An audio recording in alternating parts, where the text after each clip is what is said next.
31번째 이스라엘 진입니다. 에시온 게벨에 진을 쳤다.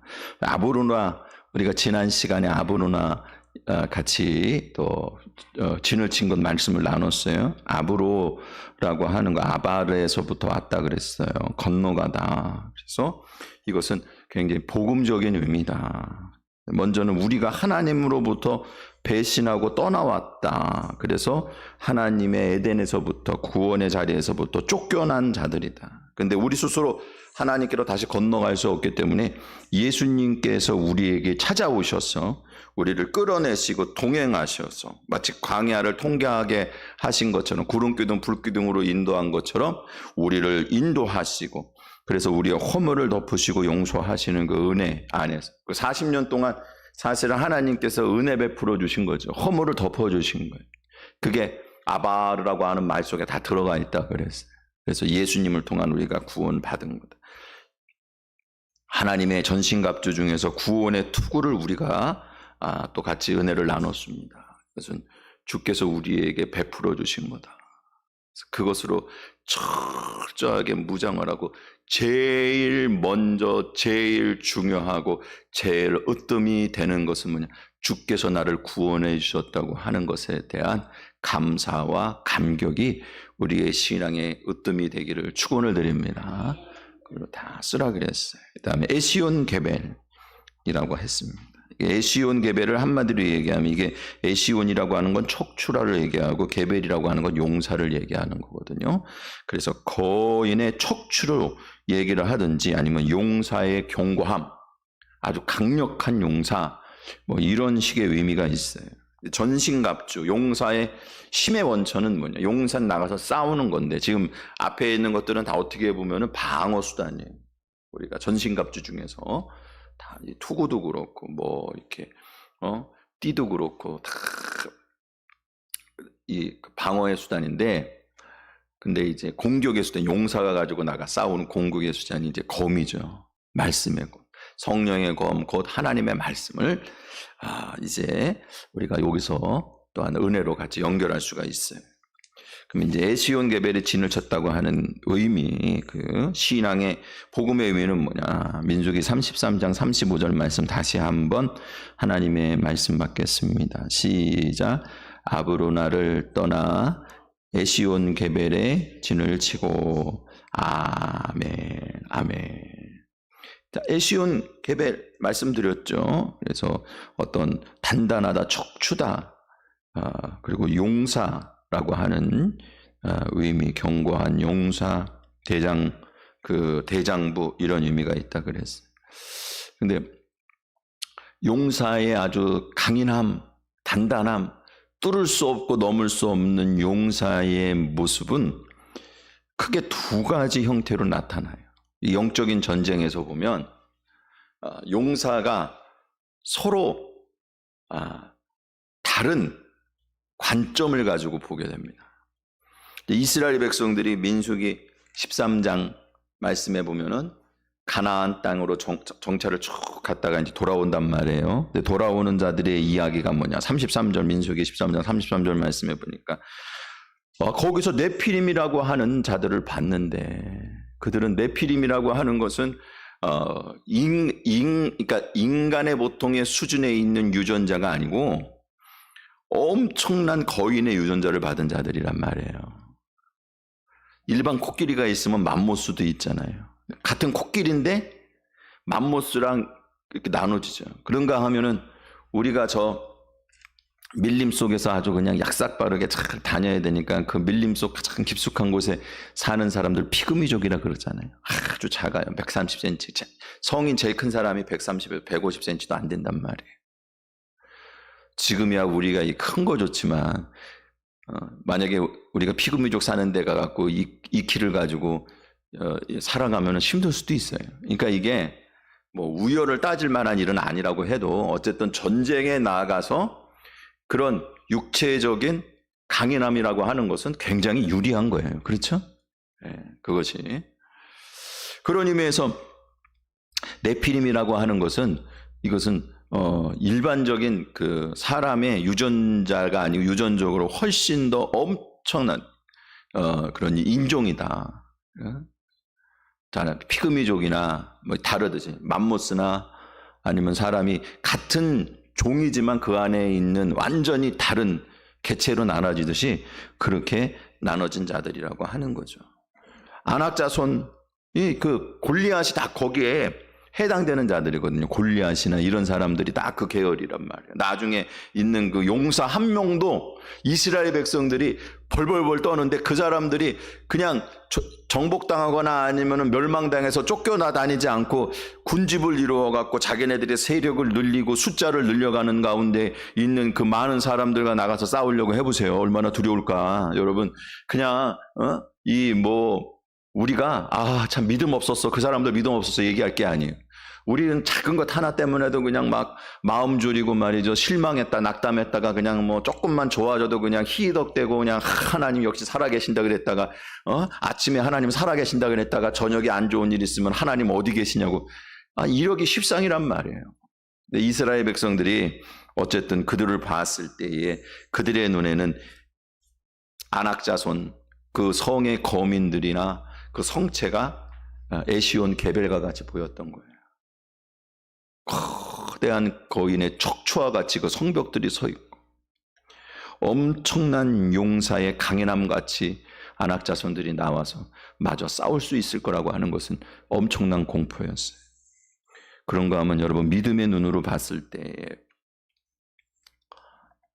그때 여호수아와 갈렙은 뭐라고 얘기하냐. 민수기 14장 9절 말씀해 보니까 다만 여호와를 거역하지 말라. 또 그 땅 백성을 두려워하지 말라. 그들은 우리의 먹이라. 그들의 보호자는 그들에게서 떠났지만 여호와께서는 우리와 함께 하시니까 우리가 에시온 게벨이다.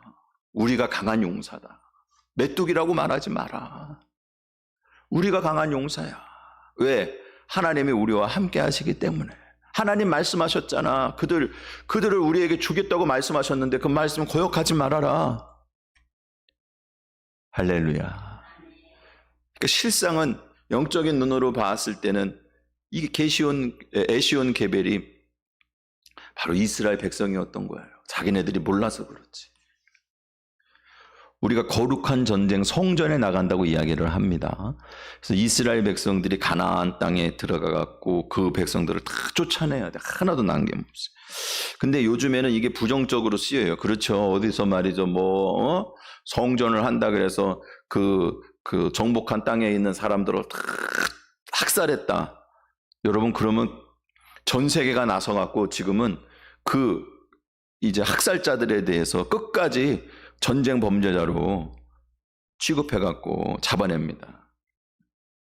나치나 이런 사람들처럼 보는 거 아니에요. 만약에 이렇게 되면. 근데 여러분 이거를 그런 관점에서 볼 게 아니고 하나님께서 지금 어떻게 말씀하시고 있는지를 잘 보셔야 돼요. 그러니까 하나님이 막 사람들 갖다가 학살하라고 시킨 적이 한 번도 없어요. 다만 가나안 땅에 있는 자들의 죄악이 만연할 때까지 하나님 기다리신 거예요. 그리고 이스라엘 백성들은 그 가나안 땅의 죄악에 참여하지 않은 오히려 죄악에 참여할 수 없도록 그들은 저 노예 생활을 하면서 누구를 괴롭힐 수 없는 상황이잖아요. 죄를 안 짓는다고 해도 그런 그 억압 가운데 있으면 400년 동안 어찌 보면은 스스로 지을 죄에 대해서 단절시켰다가 하나님께서 하나님의 백성들을 불러다가 칼로 쓰신 거예요. 그 죄악을 갖다가 쓸어버리는 도구로 쓰신 거예요. 그러니까 하나님의 심판에 대한 공권력을 행사하신 거예요. 지금 우리나라도 사형 언도는 받고 선고는 받고 그리고 또 수감은 되어 있는데 사형 집행은 잘 안 하잖아요. 근데 일본도 집행하고 미국도 집행하고 중국도 집행하거든요. 웬만한 나라들은 사형 집행을 합니다. 우리가 안 하는 것처럼 알고 있지만 사형 집행하는 나라도 꽤 있어요. 그들이 그럼 미개한 나라냐? 그렇지는 않죠. 중국만 만약에 그랬다 그러면 우리가 중국은 아직도 그렇구나 그렇겠지만 미국도 사형제도가 주마다 좀 다른 건 있겠지만 사형제도가 있어요. 그러니까 집행을 한단 말이에요.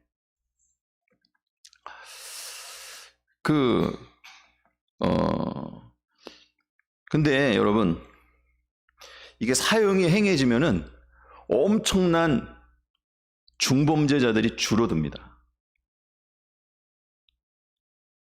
우리가 봐서 뭐 이렇게 사형 선고를 받을 정도면 얼마나 죄를 많이 졌겠어요. 보통 죄가 아니잖아. 연쇄살인범에다가 뭐 가족들을 다 죽인다든지 뭐 죽이는 것도 그냥 죽이는 게 아니고 말이지.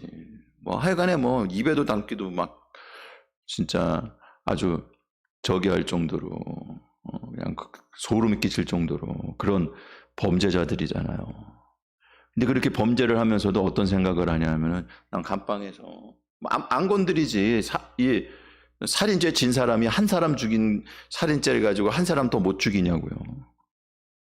그게 죽였다 그래서 자기한테 불리한 것도 없대요. 그러니까 감방에서 사람들 안 건드린단 말이에요. 사형선을. 여러분, 근데 이게 사형이 집행이 되고 나면은 나도 죽을 수 있겠구나. 이 두려움 때문에 많은 사람들에게 있어서 그렇게 막 나가는 것에 대해서 잡혀도 난 까짓거 사형을 당한다고 해도 저기를 한다 해도 안 죽는다. 그게 아니고 죽을 수 있다고 하는 것은 공포가 되는 거예요. 지금 이스라엘 백성들에 대해서 뭐라고 지금 얘기하는 거냐면 하나님의 집행관으로 갔다는 얘기예요. 사형 집행관. 근데 그럼 이스라엘 백성들이 그 땅에 살면은 땅을 얻기 위해서 간 게 아니기 때문에 하나님 그 땅은 주셨지만 사형 집행관으로 간 사람들이 그러면은 자기네들도 그 집행을 하는 입장에서 똑같은 그런 그 원리에 따라서 하나님의 법치에 따라서 자기네들도 똑같이 하나님의 심판을 받을 수 있는 자리에 들어갔다고 하는 사실을 알아야 될 거 아니에요. 그래서 이스라엘 백성들에게 그 땅을 주시면서 하시는 말씀이 너희가 들어가 차지하는 땅에서 너희가 그 가나안 사람들, 너희가 쫓아낸 가나안 사람들처럼 우상 숭배하며 또한 거짓과 음란의 생활을 하게 될 때에는 너희도 그들과 같이 뽑혀나가리라. 그래서 이거는 정당하고 공평한 그런 법 집행입니다. 사랑하는 성도 여러분, 그러니 사형을 집행하는 사람이 연쇄살인범 그냥 혼자서 몇 명도 때려 눕힐 수 있고 죽일 수 있는 그런 악랄하고도 힘 있는 사람이랑 1대1로 붙어갖고 싸워 이기기 때문에 사형 집행하는 게 아니잖아요. 법에서 준 고난이 있기 때문에 사형 집행을 하는 거란 말이에요. 이스라엘 백성들이 하나님의 법에서 준 고난이 있기 때문에 그 가나안 땅을 차지할 수 있었고 이스라엘 백성들을 가나안 거민들을 쫓아낼 수 있는 것을 여러분 기억하시기 바랍니다. 이것은 집행관으로 나갔기 때문에 그런 거예요. 여러분, 하나님 말씀, 하나님의 법치, 하나님의 뜻을 따라서 그 뜻을 실행하는 자는 강한 용사인 것을 기억하시기 바랍니다. 누구도 이길 수 없다는 얘기. 거인 골리앗과 소년 다윗이 싸웠어요. 근데 어떤 다큐멘터리나 어떤 이런 것들을 보면 이제 물맷돌 있잖아. 그게 이렇게 새총 보면은 이렇게 돌 놓는 자리가 있잖아요. 근데 우리 저기 새총 같은 경우에는 이렇게 해갖고 이렇게 쏘면은 그거는 끈이 이렇게 달려갖고 끈을 갖다가 하나는 이렇게 묶고 하나의 끈은 이렇게 놓으면 풀릴 수 있도록 그냥 잡고만 있는 거야. 그래갖고 돌을 이렇게 거기다가 물매에다가 물려가지고는 돌렸다가 탁 놔두면은 그 돌이 그냥 그 원심력에 의해서 쭉 하고 나가는 거거든요. 근데 그게 얼마나 센지 그거 한 대 맞으면 그냥 진짜 맹수들도 다 쓰러지는 거예요. 다윗이 그냥 곰도 잡고 사자도 잡고 그랬다 그랬잖아. 그 장난이 아니에요. 그 원래 그렇게 농담으로 한 게 아니고 진짜 그 목동들이 그렇게 그 물매를 잘 던졌어요. 그러니까 물매를 잘 던졌기 때문에 그런 골리앗을 이겼냐? 그건 아니죠. 거기 지금 그 형들도 목동으로서 짬밥이 몇 년인데 다윗에 비하면 훨씬 더 크고 훨씬 더 유능하고 그래도 못하잖아. 근데 지금 다윗은 말이죠, 골리앗을 향해서 나아갈 때에 그때에 다윗이 여호와 만군의 여호와의 이름으로 나간단 말이에요. 너는 창과 칼과 단검으로 나가지만 나는 만군의 여호와의 이름으로, 네가 모독하는 그 여호와의 이름으로 너에게 나간다. 이게 뭐냐면 여호와의 이름에 관한 집행자가 됐다는 얘기예요. 그래서 이긴 거예요.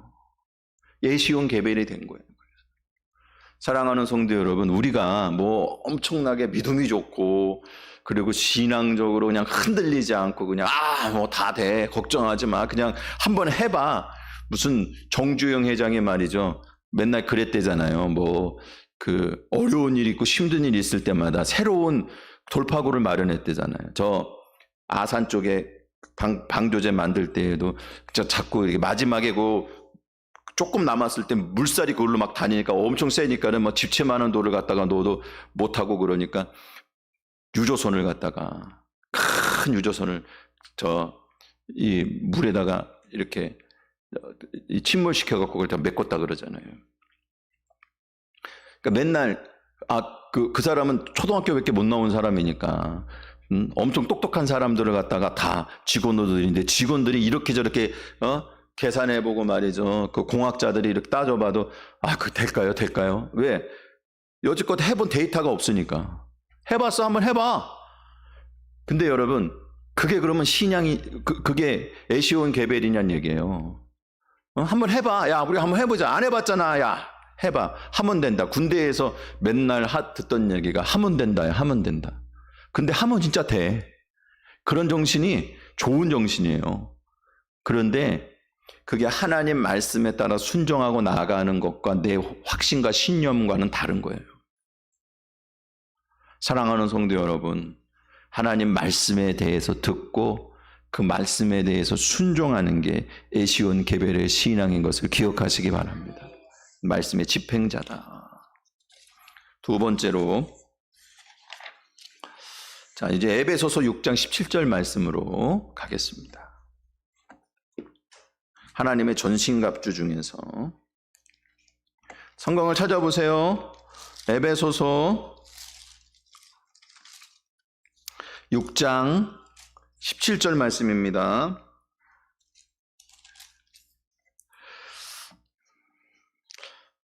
신약성경 316페이지입니다. 신약성경 316페이지 다 찾으셨죠? 하나님 말씀 6장 17절 하나님 말씀 받겠습니다. 시작. 구원의 투구 성령의 검 곧 하나님의 말씀을 가지라. 아멘. 하나님의 말씀을 가지라는 거예요. 성령의 검, 하나님의 말씀을 가지라.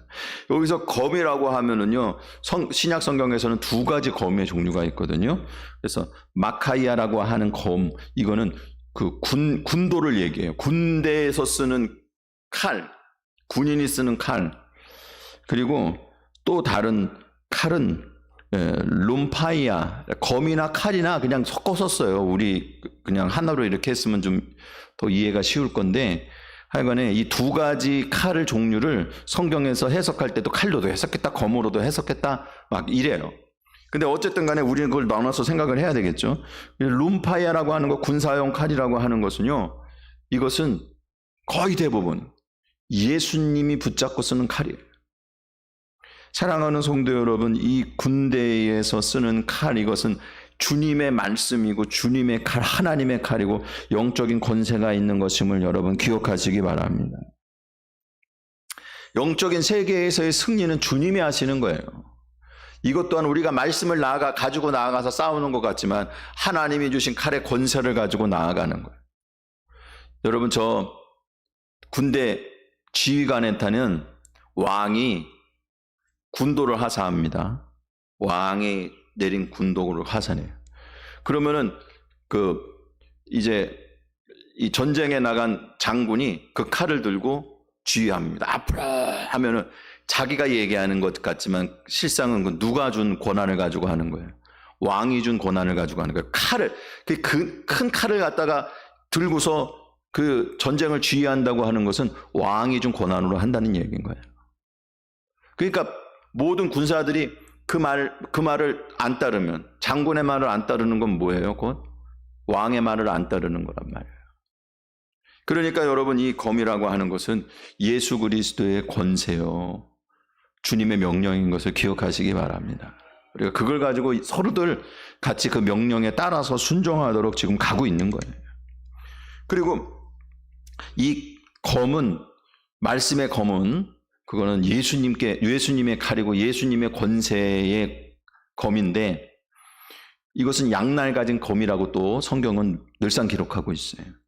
히브리서 4장 12절 말씀에 보면은 하나님의 말씀은 살아있고 활력이 있어서 좌우에 날선 어떤 검보다도 예리하다. 이 마카이어 라고 하는 그런 단어 똑같이 쓰고 있어요. 이건 예수 그리스도가 영적인 전쟁에 쓰는 칼, 주님의 명령에 그런 그 왕이 하사한 칼과 같은 그런 권세가 있는 거죠.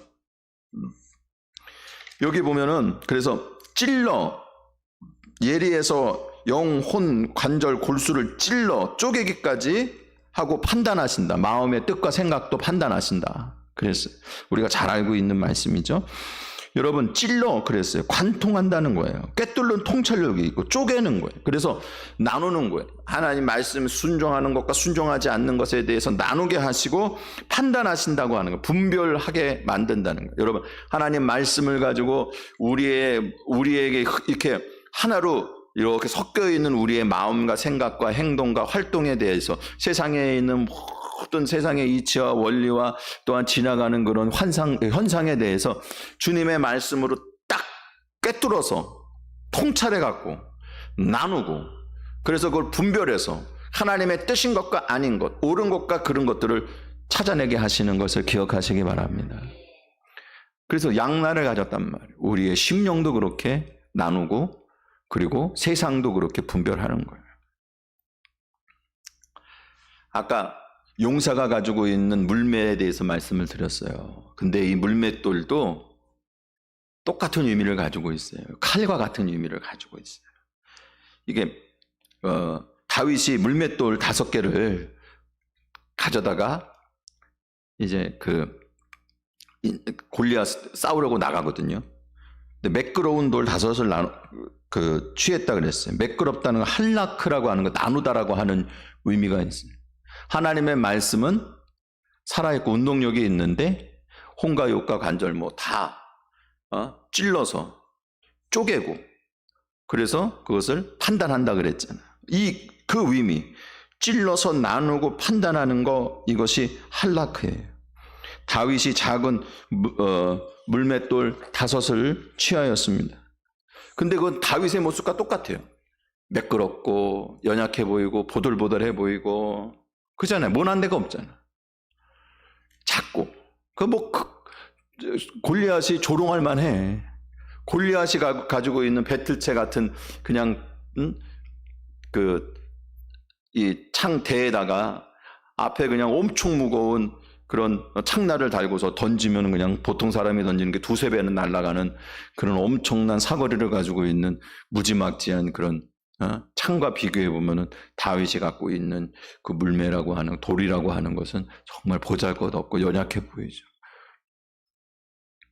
다윗이 골리앗이 보았을 때 그렇게 물맷돌과 같이 아담하고 귀엽고 똘망똘망하고 그냥 미끌미끌하게 그렇게 보였을 거란 말이에요. 그런데 여러분, 하나님의 용사로서 가지고 나갈 때 그 무기, 말씀의 검과 같은 무기가 된 거예요, 그거는. 그래서 그걸 던졌을 때에 하나님의 택하신 자와 그렇지 않은 자, 하나님의 백성과 하나님의 백성이 아닌 이방인들을 나누시고 선과 악을 나누시고 그리고 승리하게 하셨다는. 여러분, 5개잖아. 5은 무엇의 의미인지 많이 아시죠? 오순절 성령님이 임하셨잖아요. 5이라고 하는 걸 나눠보면은 2가 3의 합이란 말이에요. 그래서 삼위일체 하나님과 인간, 2은 인간이거든요. 인간이 함께 하시는, 하나님의 영이신데 삼위일체 하나님이 우리와 함께 하시는 게 성령님이에요. 그래서 이스라엘 군대 앞에서 다윗이 그 매끄러운 돌, 그걸 할라크라고 하는 나누고 또 그 찔러 쪼개는 그 승리의 검을 가지고, 성령의 검을 가지고 승리했어요. 다시 한번 하나님의 말씀. 자, 17절. 에베소서 6장 17절 말씀. 다시 한번 하나님 말씀 받겠습니다. 시작. 구원의 투구와 성령의 검 곧 하나님의 말씀을 가지라. 아멘. 아멘. 할렐루야. 근데 여러분, 여기서 보면은 하나님의 말씀 곧 성령의 검을 가지라 이렇게 얘기하지 않고 성령의 검 곧 하나님의 말씀을 가지라 이렇게 얘기했어요. 왜 그랬을까?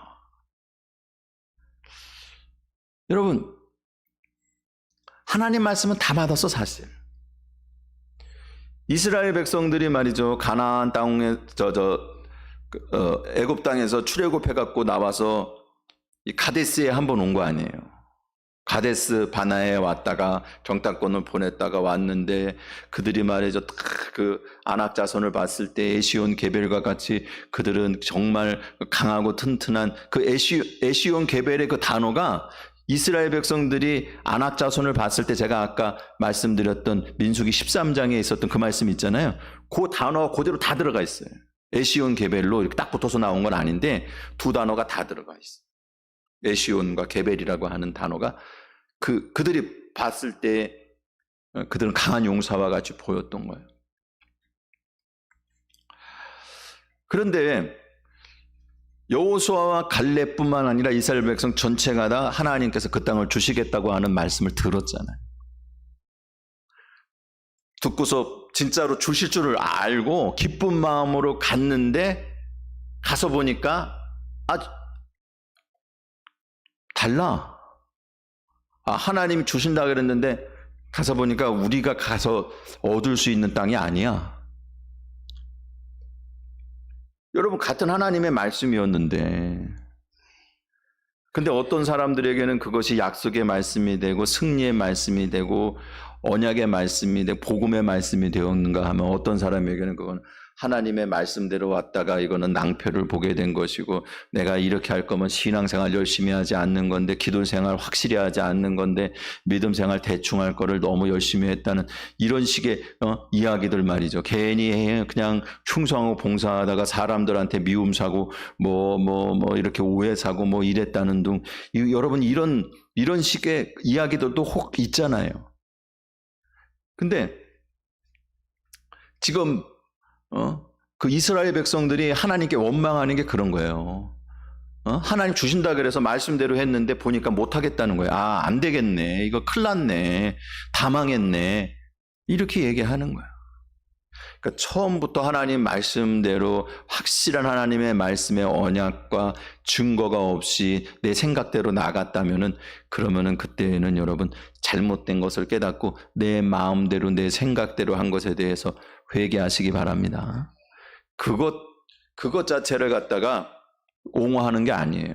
아까도 말씀드렸지만 자기 확신과 신념에 대한 얘기가 아니라고 계속 말씀을 드리고 있어요. 그러나 분명한 하나님의 말씀이었고 우리가 이렇게 하는 게 맞고 정당한 것이었다면 여러분 흔들리지 말고 하나님 말씀을 꽉 붙잡으시기를 축원을 드립니다. 하나님이 약속한 말씀이란 말이에요. 가나안 땅을 주시겠다고 그랬어요. 그런데 여호수아와 갈렙이 그 말씀 위에 확신할 수 있었던 것은 그 사람들 신앙 좋네, 믿음 좋아. 그래서 하나님 말씀에 대한 확신이 있었기 때문에 성령의 검을 가지고 있는 그런 믿음의 승리자가 된 것이 아니라 성령님께서 그들 가운데 역사하셨기 때문에 하나님의 말씀을 가지고 승리하는 자가 됐다는 거예요. 그래서 성령의 검과 하나님의 말씀을 가지라고 하는 그 순서가 그래서 이렇게 나온 거예요. 여러분, 복음의 말씀을 다 같이 듣습니다. 하나님 말씀 다 들어요. 주일날 설교 말씀도 성도들이 다 같이 들어요. 그럴 때 어떤 사람은 계속 원망과 불평과 분노로 그냥 마음에 안 들고 그러는 경우도 있고 어떤 경우는 그냥 은혜가 되는 경우도 있어요. 같은 목사님 말씀이고 같은 교회에서 맨날 듣던 말씀인데 어느 때에는 은혜가 되고 어느 때에는 짜식도다고 그럴 수도 있어요. 근데 여러분 이게요, 그러면 나는 내 관점과 내 가치가 정당하다고 생각을 하기 때문에 나 말고 다른 사람 잘못했다고 생각을 하는 거예요. 아니면 나 말고 다른 사람이 잘했다고 생각을 하는 거예요. 이게 다 인간적인 거예요. 내가 가지고 있는 지식과 내가 가지고 있는 말씀에 대한 그런 실력을 가지고 그걸 가지고 성령의 역사를 만들어내는 게 아니에요. 오늘 성령님께서 나에게 찾아오셔서 믿게 하시고 은혜를 받게 하시고 말씀 안에 살며 승리하게 하십니다. 그게 그래서 성령의 검 곧 하나님의 말씀이 된 거예요. 가지라는 말씀을 제가 어제도 드렸죠. 가지다라고 하는 것은 뭐냐면 받아들인다고 하는 거예요. 하나님의 선물로서 여러분 말씀을 아멘으로 받아들이시기를 축원을 드립니다. 기뻐하고 환영하고 환대하시기를 바랍니다. 또한 이것은 그 받아들인다고 하는 것은 이해하고 그리고 듣고 순종한다고 하는 의미예요. 사랑하는 성도 여러분, 오늘 성령님께서 하나님의 뜻을 깨닫게 하시고 듣고 순종할 수 있도록 우리를 인도하시기를 주님의 이름으로 축원을 드립니다.